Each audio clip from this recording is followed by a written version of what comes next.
Hello, welcome to We Did a Podcast. I am Frank. I'm David. And I am Frank. Wow. Now that we got names out of the way, it's time for Peeps and Predicts. Wow, you're really turning it on its head this episode, aren't you? Yeah, I decided to just shake things up a little bit, you know? Let's get weird with it. All right, so for my we're not really doing this, are we? No, we're not. Okay, good. I just want to make sure. Welcome. I was just feeling a little bit silly. I'm sorry, everybody. I'm sorry. Welcome to WeDAP 20, everyone. Number 20. I'm excited. This is probably going to be our last podcast like this for a long time, anyways. David and I are both getting facial reconstructive surgery. Yeah. New face to the channel. New faces, everybody. But we're doing a face-off style thing where we're going to trade faces. Yeah, so I will be David. Yeah, and I will be Frank. Frank's face. Yeah, face-wise anyways. Face-wise. David will still be worse at Bushido Blade.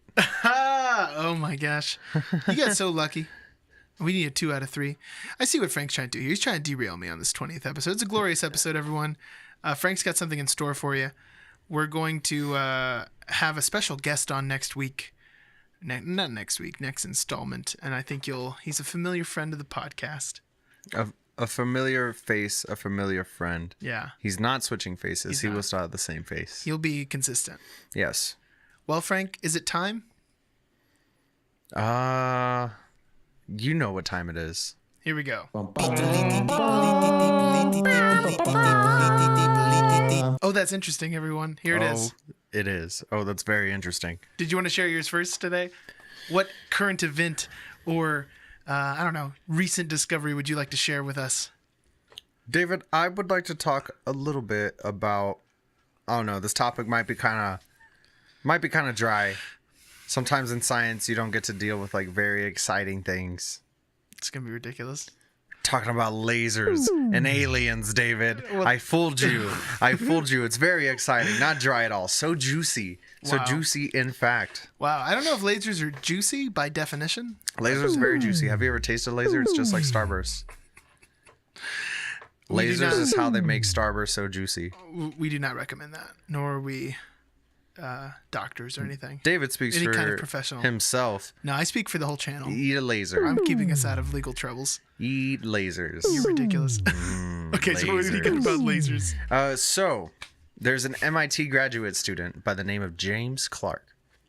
He authored a paper that was published, and I meant to write it down what journal it was published, but I didn't. I'm remembering that just now. He proposes in this research paper that humanity could build an infrared laser that could have the strength to signal intelligent civilizations that are nearby. Okay. The plan is to build a laser so strong and shoot it out of a telescope so magnified that it would produce energy near that of the sun. And the idea behind that is changing the signals, like the light signal coming off of the sun to those extraterrestrials in those exoplanets. It would obviously be a weird little glitch in the sun that would figure out something's gone. Something is a little bit off. They would want to reach out and see what's going on there. This isn't something that we're doing like tomorrow or like next week. Okay. He understands that with the technology that we currently have, it's not likely. The possibility is pretty low. But he hopes that with the advances we'll have in the coming years, this will be more of a possibility. He himself says it is a challenging project, but not an impossible one. Obviously, there's safety issues because this thing's going to be outputting power near like that of the sun. Somebody in the article was prosing something about like building it on the far side of the moon and shooting it off from there. But I just thought the idea was super cool. The whole like push behind this is just making... Excuse me. Allergies are acting up right now. It's a little bit unfortunate. I'm going to be making gross noises through a lot of this. My apologies. Exciting. But the whole idea is being able to make the like initial handshake a little bit faster to make like that first contact before getting messages back and forth. Like just getting another civilization interested in us so that they are also currently trying to reach out. We're both working towards the same goal. Okay. The messages sent by this laser would take like a few years. I think it was 3 light years. 3 light years. Okay. Wow, that's not to reach the other not side. very long No, it's not terrible. in the grand scheme of things. In the grand scheme, no. I don't know if it's a good idea to reach out to alien life forms. I'm in the George Washington boat where we just need to stay here. The one in the picture? Yes, exactly. Yeah, that's the boat. Hey, listen, let's not get ourselves involved in other people's business, everybody. You know what I mean? We have a bad habit of that as a country. Yeah, I'm down. We don't need to do it as a planet. Let's reach out to some aliens. No, bad idea. Let's do it. Debate next episode, but no way. It's a terrible idea. They're gonna. What are the options? Either A, they want to kill us. B, they want to prevent us from killing them. Mm-hmm. Or C, they're bros. Yeah, dude, bros would be super cool. But C just seems very unlikely. Are we bros? That's a bigger question. C might be unlikely, but it's such a cool option that, like, I'm down. Let's risk it. Like, No. there are so many ways to die. The dying in the alien rebellion sounds kind of cool to me. I'm actually going from a new standpoint now. I'm going to say that humans are so bad and we know that they suck that why even bother ruining someone else who's got a good thing going on? Because all we need to do is find another planet. Don't and kill then their vibe. We'll be like, chatting with them over laser aim. Whoa, pun. And then they're gonna be like, oh, we got lakes of oil on our planet. And we'll be like, what? Excuse me. No. What were you saying there about oil? Hopefully somebody sensible gets that message first and be like, never mention that again. Don't Yeah. ever tell anybody else on this planet that you have oil there. No way. You'll get so much freedom. All those alien messages are going to go straight to Trump's Twitter feed. They're going to sign up the alien messages as a Twitter account, and then everyone will just read them there. Whatever this alien community is saying to us. That's just my prediction. But what if the aliens just have, like, the best memes? Somehow I don't think so. What if they do, David? I know that certain aliens... What if we've all been missing out on those sweet, sweet alien memes for millennia? I know certain aliens really like jokes. So, that's a reference to our own show. But anyways, excuse me. No, all the ways. I need to Let me count the ways. fix my grammar over here. Fix it, David. What I was going to bring up, though, Water, not a sponsor. well, particularly not that brand. Not water either. How is it that this space research thing is way more interesting than the 5 Death Stars that have been in Star Wars? Like, all the Death Stars do the same thing. This one at least does something different, something new. Just don't build an exhaust port on the bottom of it, of the giant space laser No. that shoots out the energy of the sun. Or at least build, like, some type of collapsible shield over it so that when stuff's getting hot, you can just drop that thing. Right on. Stop venting for a little while. Yeah. Or just make a vent that only goes out. You know what I mean? And then, True. get some of this technology in there. That's all I'm saying. Astute point, David. Thank you. That's what we're here for. Is there anything else you want to drop in on this? Can I move on? Speaking of humans being awful. I don't think there's anything else I really wanted to touch on. Just aliens, you know? Well, here's the reason. Here's mine, everyone. Here's the reason why you don't want humans going to another planet. Because we're awful. No, I'm not going to be too bleak about this. So just so everyone knows, we got a little bit ahead of schedule. We're being way more ambitious with the show and with our recording schedule. We shot this episode in June of 2014. Yeah, so we heard that Donald Trump has just announced his run for presidency. No, it didn't work that way. The election day is today. Today is November 6th, the day that we're filming this. It'll be out. Hope you went November out and 20. voted. Yeah, I hope you did too. Jeez. So, there was a bunch of predictions about the blue wave, about the red wave, about, wave here, wave there. And I just wanted to go over some highlights with you, Frank, and maybe bounce a couple of things off of you. Bounce them, David. It seems like for sure the Senate is going to be Republican controlled and maybe even under a greater amount. Yeah, I saw that. Where I believe previously it was 51-49. I could be mistaken. They had a one-person advantage on us, which kind of came into play with the whole Kavanaugh thing. Currently, the Republican Party has 51 seats. We have 42. The Democratic Party. Look at this virtue signaling. The Republican Party has 51 seats, Democratic Party 42.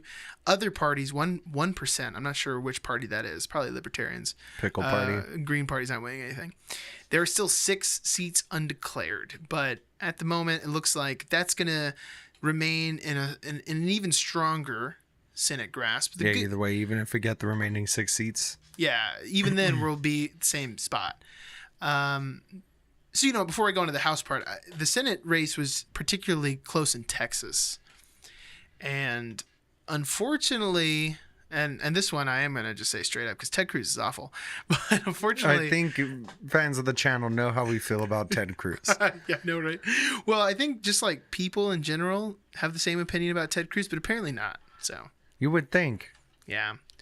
What did you think, Frank? Did you think that Beto O'Rourke had a chance at winning this thing, or what's your opinion? I mean, we were all there for 2016, and those of us who lean the same way I lean know like how excited we were and how we thought the world was taking a big change, and then we just took like a hard turn in the other direction. Yeah. So, I mean, there was some skepticism for sure. It was like I wanted things to change. I don't know if you remember this, but you said almost exactly the same thing right after the election on the podcast. You were like, the world looked like it was going to go and then we took a big turn and like used the same words. It's so funny. You still feel the same way. I still feel the exact same way years later. That wound hasn't closed even a little bit. And that's why I wasn't like I saw the results and I was like, yeah. Yep. Yeah.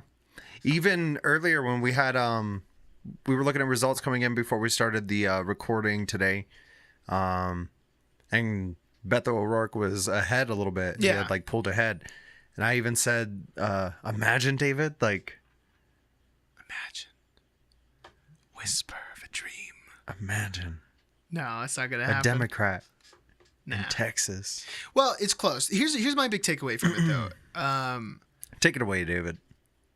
Ted Cruz, this is 82% of the votes in. Ted Cruz, 51.2%. Beto O'Rourke, 48.1%. Even though Beto O'Rourke lost, that's an immense victory from his campaign. 48% in Texas for a Senate race. That's pretty insane. That's crazy. It shouldn't have even been close. It shouldn't have even been like in the running. So I think that's pretty incredible. The other thing, too, and right now, I don't think Beto O'Rourke's the right pick because he doesn't have enough experience on a larger scale. If he'd won the Senate race and then was a successful senator for a few years, I think it'd really add to it. But the Democratic Party really didn't have anyone to run for president in 2020. No. And Beto O'Rourke has gotten a ton of support from people on a national level. Like, we had him on Ellen. He was like on all the late night shows. Beyonce came out and campaigned for him today on election day, just out of nowhere. There's a few other celebrities. But I mean, Beyonce is about as big as it gets. So does it get bigger than Beyonce? I don't know. She should have done it last week. Maybe something different would have happened. But Beyonce. Whatever. All I'm trying to say is we now have a guy with a platform that people apparently are excited about. When I was following Beto O'Rourke, the one thing that was making me a little bit troubled, and this, you can't trust what you read on the internet, you know what I mean? Like Facebook or social media or whatever. But a ton of people who were big supporters were like, oh, I'm from, Wyoming sending you money or whatever. Or, oh, we're following you from North Carolina, or we're from California, yada, yada. And I'm like, well, that's great. But none of you are voting. So that's not the biggest thing. I was looking at the election map. I think it's pretty cool for Texas. All of the major cities were blue. Like Houston, Dallas, Austin. It didn't used to be that way. That's huge. Almost the entire southern border with Mexico, blue. So the rest of the state strong red, and these smaller, more rural towns for sure. And that's typical. Yeah. That is typical. But man, this guy's got some serious support. Now, the House of Representatives, that's a little bit better news, man. Give it to me, David. 347 of 435 seats declared. So still, we have quite a bit to go. But a lot of these races are already being projected. And this actually, I was reading a little bit about this on an ABC News article where ABC's writing this off as a giant blue wave victory. Right now, the official seats are 178 for the Democratic Party, 40%, Republican Party, 169 seats. If these projections go as they are, and at this point, with so many percentages being turned in, it's pretty much a for sure thing. Like, for instance, the Beto O'Rourke race, still 20% of the votes are out, but they know. Yeah. So they're calling it. Yeah, in the House, the Democratic Party is projected to take control, to take majority control. Beautiful. Which is serious. That's serious news. And some of these people that are running are very progressive. These aren't the same kinds of like Democrats we have. Another big Senate race that was kind of upset was Andrew Gillum in Florida. He lost by just a couple points, similar to Beto O'Rourke. Another very red state with someone very progressive and left-wing running. And it was close. It was closer than it should have been. So I think it's interesting. I think people are going to be a little upset. I think there'll be some braggadocious people as well. But all I can say is, people are talking about that blue wave thing, and they're like, oh, for sure, we got this thing. Just never count something for sure. That's when things mess up. And what I'm most pleased about is people went out and voted a ton. Yeah, I was seeing that. Even in the weeks of like all the states that had early voting, it was like a huge uptick in the votes. It's exciting. Very stuff. exciting. Very exciting. Good job, everybody. High fives. Give yourself a pat on the back. On the back. If you didn't vote, though, no. No pats for you. No pats for you. You're a jerk. Stop it. Well, man, that's my that's interesting, which, in 20 days will probably be, everyone will be like, well, of course, we all know that by now. But oh, that was interesting, I guess, back then. Yeah, I guess that was I did think that was interesting, then. too. Oh, at the time. Those weeks ago. Well, people take this thing very intensely. Our podcast? I don't think so. No, I mean, just political election, especially these last two in particular, 2016, 2018, have both been very people are following it. I just want people to think, and this is just my advice. And Kelly Clarkson and that other curly-haired dude were both winners in everybody's hearts, That's true. And no one remembers that curly-haired dude's name. No. Which is a lesson in there somewhere. But what I'm going to say is let's not turn politics into like some sports style competition where we're just or if we are going to, let's just go hard with it and have these dudes fight each other. Oh, wow. Well, I don't know if that's be the best, but I'm willing to try it out, Frank. I'm not saying best. New. I'm saying the funnest.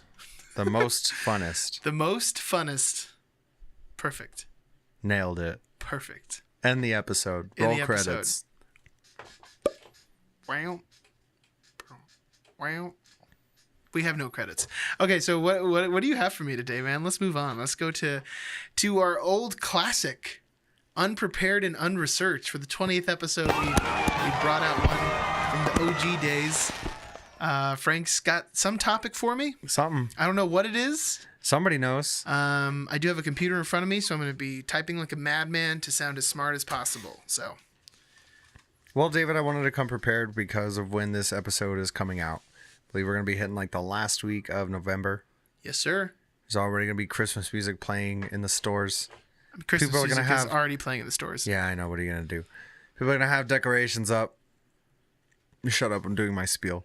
People already have decorations up. Yeah, they do, David. This is a bad spiel. Santa. I just saw Santa at the Christmas fair this last weekend. Elves. All that stuff. It's upon us. For some of you, you're very excited. For other of us, not so much. But I wanted to get us into the Christmas spirit a little bit by talking about some Christmas stuff, David. But as you know, I'm not one of those people super excited about the season.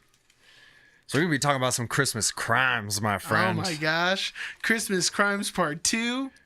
Yes. Electric Boogaloo. Let's do it. Let's do it, man. All right. I was like, what's a good idea for a thing? I was like, what's a good idea? Christmas crimes. I bet some smart guys thought of that. Let's do it. Wow. All right. You ready to hear about some stuff, David? I'm down, man. Let me hear it. So I got 3 crimes for you today. I'd say all of them are pretty brutal. So, I'm just going to give them to you. And I had an idea of how I wanted to tell these. Yes, this is where I wanted to start. Notes turning. Mic cords being struck with notes. It was a cold November day. No, I'm just kidding. I'm sorry. The Carnation Christmas Massacre. Yes. Wow. Okay. Good name. I like how the media just gives like these horrible events names, and then that way they become easier to search on the internet for me. It's just a funny thing that we do as humans. Yeah. Just giving this like murdering of a family a catchy name. Another reason why we shouldn't contact other life forms. Let's do it. On December 24th, in 2007. In Carnation, I believe Washington, I'm pretty sure. It's in there somewhere, just not where I'm reading right now. Okay. Joseph Thomas McEnroe and Michelle Kristen Anderson armed themselves, packed all their stuff into their pickup truck, and drove over to Michelle's parents' house. Okay. At that house, Judy and her father's name was Wayne. Wayne was his name. Judy and Wayne are waiting at the house. They're getting ready for Christmas. The whole family's coming over. Judy's wrapping presents. McEnroe goes over and distracts her while Michelle shoots her father. After her initial shot, her gun jams. She's panicking. So McEnroe runs over, finishes shooting Papa Wayne Anderson. Shoots and kills Wayne Anderson. Shoots Judy. Judy's dead. The couple then proceeds to hide the bodies, clean up the house, get it nice and spotless. Because Judy's older brother, Scott, I believe. Sorry, dead people. Scott. Michelle's older brother, Scott, is coming over to the house with his wife, Erica, and their 2 young children. So they're just there waiting for this family to arrive. As soon as the family gets there, Michelle shot Scott first. The couple both shot Erica, and McEnroe shot the 5 and 3-year-old children. He shot the children because Michelle was saying that they couldn't leave any witnesses behind. And an even worse point, she wanted to save them from like the emotional scarring of having witnessed both their parents being murdered in front of them. Interesting. Okay. Yeah. Which seems like it wouldn't have been a problem if they hadn't murdered them in front of them. Yeah, right? Yeah. Hindsight 2020. What are you going to do? You create problems and then you fix them at whatever cost. Okay. You know what I mean? That's how you live your life. Fair enough. So sorry, I got lost in my notes here. The bodies were discovered 2 days later by Judy Anderson's coworker. She went over to figure out like, hey, she didn't show up for work. The police in King County were investigating at the house, and McEnroe and Anderson drove up to the property, and they started questioning them, and they arrested them. Sometimes this case just solves itself. You know what I mean? They were both sentenced. I believe McEnroe was serving life, and Anderson was still awaiting sentencing. And the whole reason she felt like she had been slighted by her family, both her parents and her older brother, and they were trying to get some money out of them. Just murdering. Don't go murdering people, especially Christmas Eve. It's not very nice. Just eat some ham. So it's the plot line to You're Next. A little bit. Yes. Almost, right? Maybe that's why I like that one so much. That's why I less picked planned out, yeah.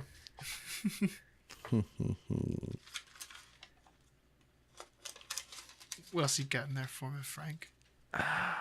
There's like a glimmer of hope in one of these, and I'm trying to decide whether I should give it to you like in the middle, save it for last. Because I save it for last, I could pick us up a little bit.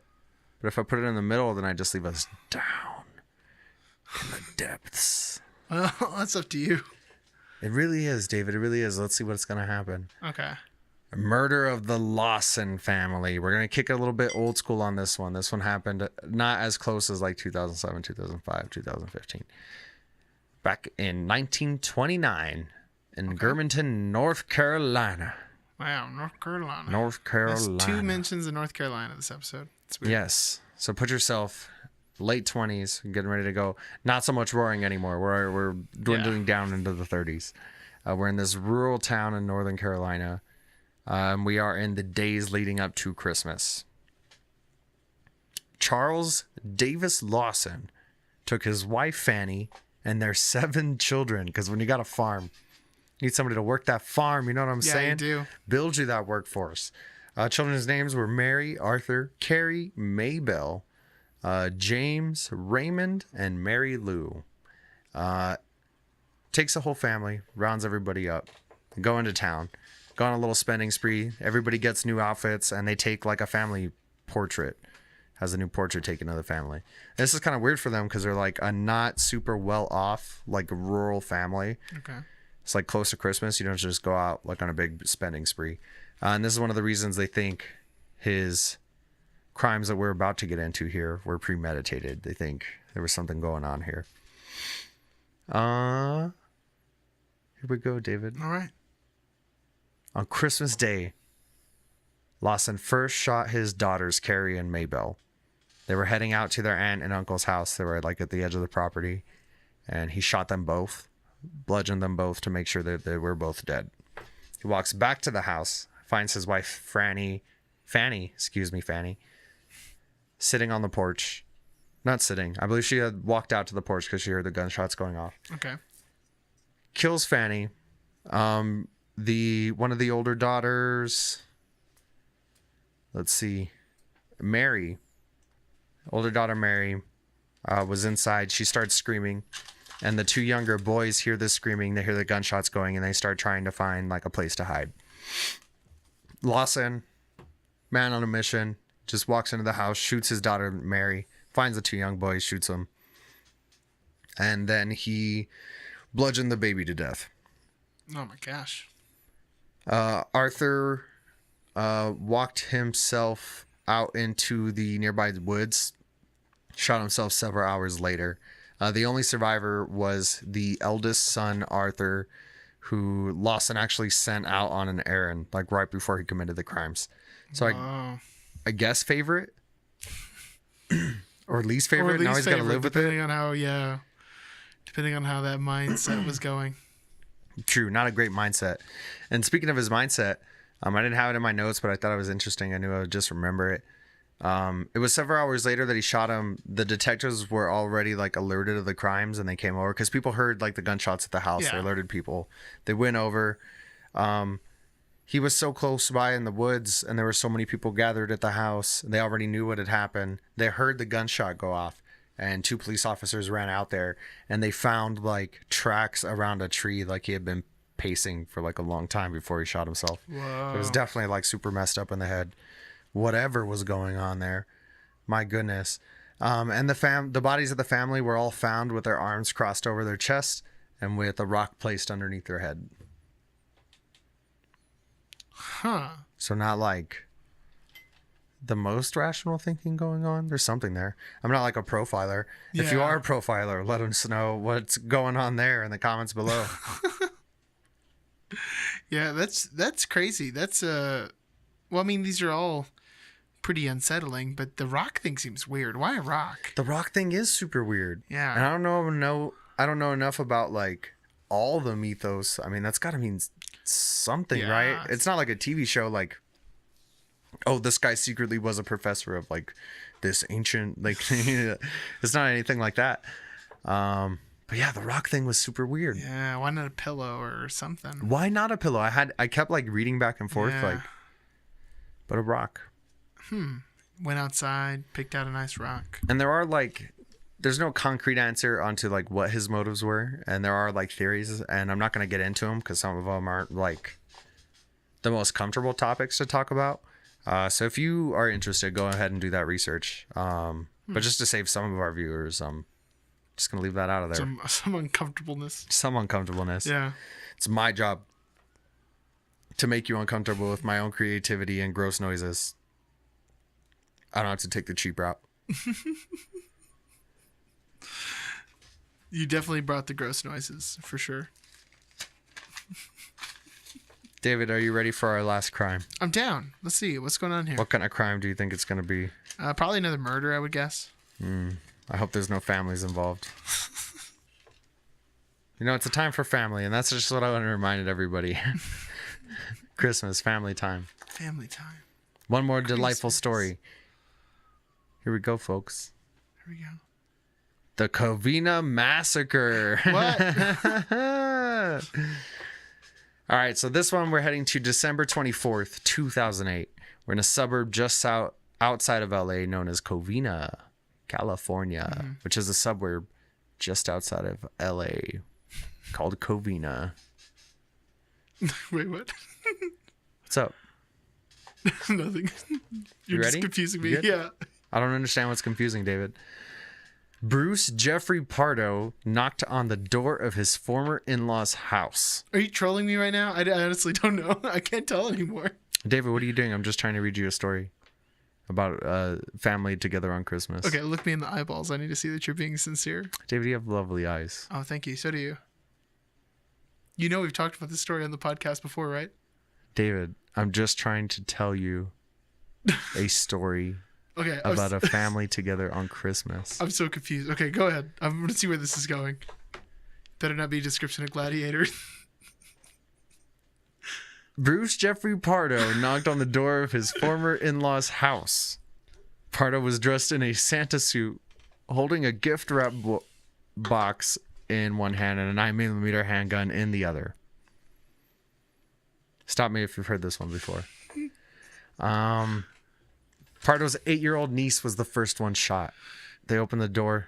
She's so excited to see Santa. Yeah. Goes running into Santa's arms. Boom, shot in the face. But I'm sure she made it, though.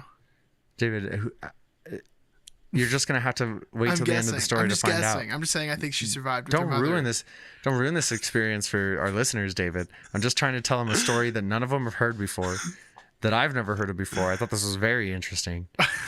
Okay. So this little girl shot in the face, right in the face. She's probably not gonna make it. She does. Pardo continues through the room, shooting indiscriminately. Everybody's running, screaming, bang, bang, bang. From forensics, they know that he stood over some of the victims and executed them maliciously. Wow, this is crazy information to be hearing for the first time. What is this? I'm so confused right now. Okay.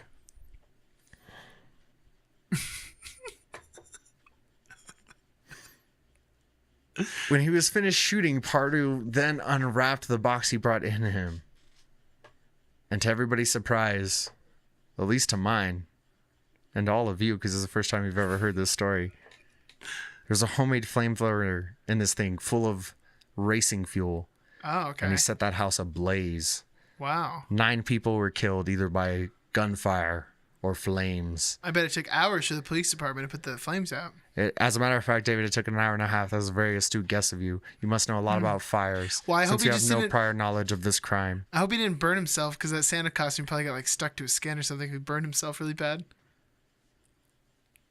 David, I don't even think anything like that is actually possible. We'll just have to keep reading the story and find out. Pardo then became engulfed in the flames. And the flames were so hot that the suit became melted onto his skin. The bodies had to be identified from their dental records. There were actually 3 survivors. There was a 16-year-old girl who was shot in the back. She survived her wounds. And then there was the little girl who got shot originally and her mother who fled to a neighbor's house. David, calm down. I'm just trying to tell a story to these people that they've never heard before. There was a 20-year-old woman who broke her ankle escaping, running to a neighbor's house to alert police. Okay. And there was that 20-year-old woman's daughter, who was the 8-year-old girl, Pardo's niece, who was first shot in the face, whose wounds were very critical, but not life-threatening. Are you sure you have those ages right? Because that makes it sound like this lady had this other, like she had her daughter when she was 12, which doesn't add up all the way to me. David, I don't know. This little girl just got shot in the face. No, I might have had the ages wrong a little bit. But what can you do? This is just a story that I was hearing for the first time that I wanted to tell people so for the much first time. information to get for the first time. Any thoughts, David? Well, I just think that after the, suit gets burned to him, obviously he needs to, he had an escape plan involving different cars that he rented. Yeah, I mean, he did rent some cars. Taking a plane up to see his buddy in Canada. But then, of course, he went to his brother's house and knowing the plans had to be changed, knowing he couldn't fly like that. And, shot himself with a shotgun. You know, David, as a matter of fact, that is what happened. How did you know that? I know a lot about Covina, California. And surprisingly, there's not a lot of big stories. Did you know Covina, California is a suburb just outside of LA, which is short for Los Angeles, California? What does Los Angeles mean? The Angeles. You're the worst person in the world. I thought that was fun, David. don't understand any of this.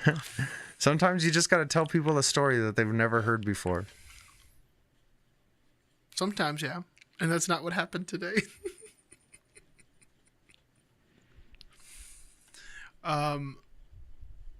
Do you have any thoughts on this crime, Frank? I think crimes, first and foremost, are bad. I believe that they are also illegal. And furthermore, I don't think people should do them.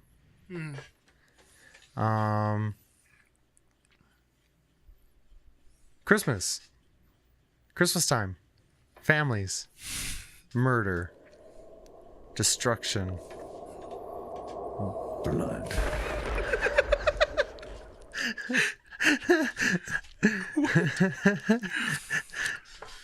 Wow. Well, David, I think that's about everything that I brought for you here today on Unprepared and Unresearched. Did someone say that title's not accurate for the segment now? I don't know. I think it's perfect. Well then, if we're done being unprepared and researched on both ends, let's end this thing with our favorite time, Frank. Christmas time. I meant Batman time, but could beat Christmas time also. I don't like either of those times. It's like, You know what time I really like? Like 2:43 in the afternoon. 2:43. Like 2:43. Not exactly 2:43, but somewhere around there. 2:43. Okay. I have Pikachu and Stitch by Estevan Canales. Thank you for your entry here, That's a Stev. fun pairing. It is. Both cute, both a little wild. Ooh, Stitch and Donnie from the Wild Thornberries. Well, that would be a good pairing too. Although I don't remember anything about the Wild Thornberries. A nice But who does? red wine with a medium rare steak, fingerling potatoes. Also a great pairing. Oh, I was going to say, is that the predicament? Who would be easier to explain to an extraterrestrial? Stitch? Isn't Stitch an alien? Yeah. Well, then Stitch. Like, yeah, he's that guy. Oh, yeah. Stitch, I know him. Oh, that's my cousin Stitch. Yeah. He's kind of a jerk. I mean, that one's just... We sent him to live with all those humans because the humans suck.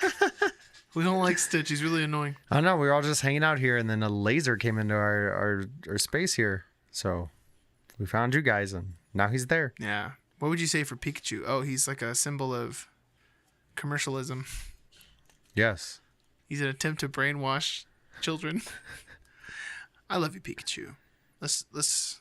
I'm not gonna talk about. I mean, about this isn't a Pikachu. popularity contest, unless the predicament is who would win a popularity contest. True. And then obviously Pikachu. Obviously, Pikachu. Lilo and Stitch, not that popular. Okay, Frank. That was easy. Sometimes in life you get an easy one. Sometimes Ted Cruz wins. Oh, gosh.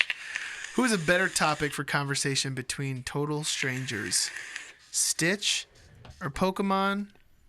I think we got another easy one. What are you going to say? Pikachu. Pikachu, obviously. Like for our age group, like Yeah. for me just talking to a random group of people, even if I'm talking to like a group of kids, I am for some reason in front of a group of kids, I could probably bring up Pokemon. I'll be all right. Yeah. They'll probably be like, oh, yeah. Pikachu, at least. Hey, you guys like Pikachu? Yes, because who doesn't like Pikachu? Yeah. Nazis. Nazis. Even Nazis. Some of them are like, Even the Nazis. oh, he is kind of cute though.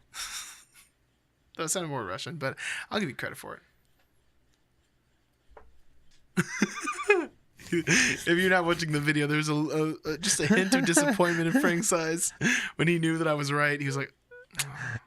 It's like the same thing every time Batman wins Peeps and predicts. Well, why don't you get us a tiebreaker, dude? Because I agree with you. Right? Let's settle this thing. Pikachu v. Stitch. This is weird. This This is episode easy. has some kind of like space age lubricant on it. We are just like flying through it. Yeah. Just like a gliding. laser through space. Traveling light years at a time. Laser. Blazer. Taser. Phaser, and Michelle.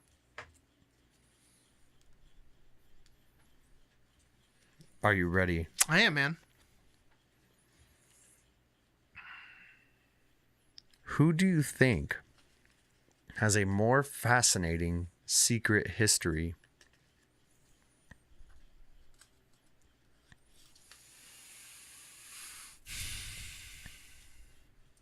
I'll let you take the lead on this one. I don't David. know enough about Lilo and Stitch to know if he even has a backstory. Well, that's what makes it a secret history. Yeah, but that's what Some I'm would saying. say. Is it told or not? I mean, Do he's you know what like Stitch's- an alien. He was sent to like come do research. Wasn't he I thought he was like in a warrior or something. Wasn't he like in a little... Yeah, he's like a scout. What do we know about Pikachu? He's just an animal. He's adorable. But Does Ash's electricity. Pikachu in particular, we don't know very much about at all. Just some ruly Pokemon that hasn't been unruly Pokemon that hasn't been able to be Ruly? controlled. A ruly good Pokemon.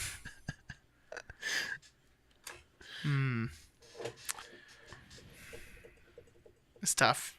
This is a tough one. Feels a little... Could be either. I don't know. Should we phone a friend? Should we phone a friend? Hey, just anyone who could be listening in the room, who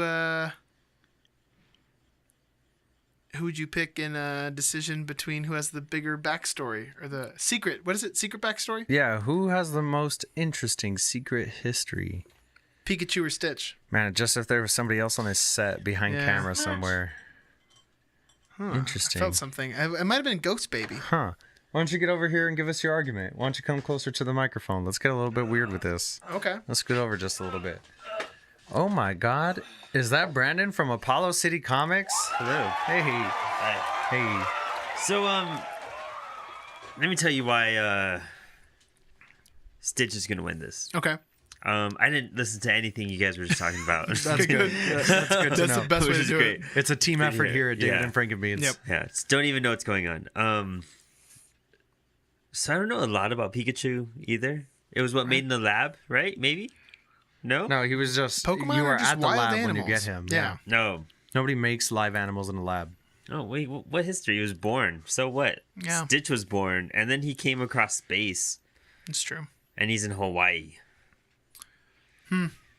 Oh, and to be fair, that is like the point of Lilo and Stitch, that he has a secret history. Yeah, They don't know and what he there's- is. he's being Stitch chased ever by, wear like- a Hawaiian shirt? I'm sure he does. I'm sure- Ooh, yeah. people who wear Hawaiian shirts always have very interesting secret histories. Yeah, Weird Al, Wow. Ace Ventura.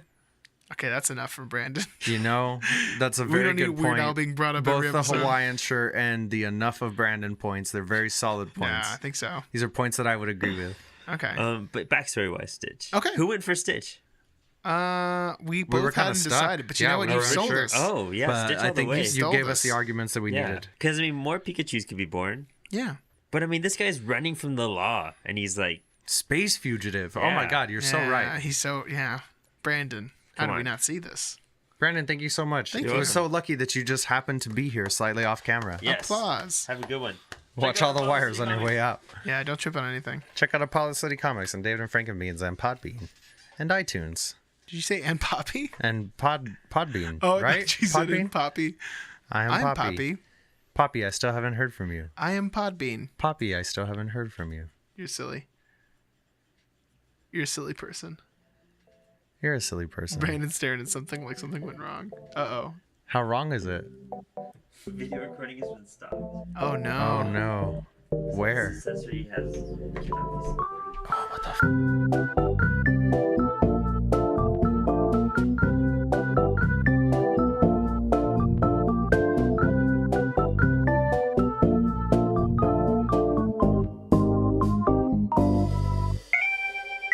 All right, well, let's settle this. Let's get this last predicament out of the jar and see if Stitch can beat Batman. Hopefully there's no technical difficulties before or after this.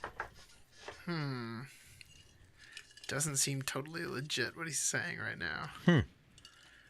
David, everything I've said on this episode and everywhere else in life has been 100% legit with no tomfoolery. no trickery, and definitely not an ounce of shenanigans. Who is most likely to transform your life? Ooh. It's Batman. It's so Batman. And the living proof is here in this room. It's Brandon.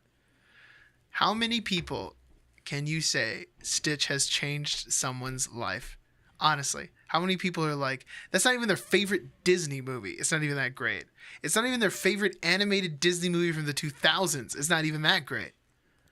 Batman's changed people's lives. But I think outside of just like a phenomenon and a pop culture figure, just as a character in that universe, a space fugitive coming into your life would change it way more than being in Gotham, being around Batman. That is my argument. I would argue nay.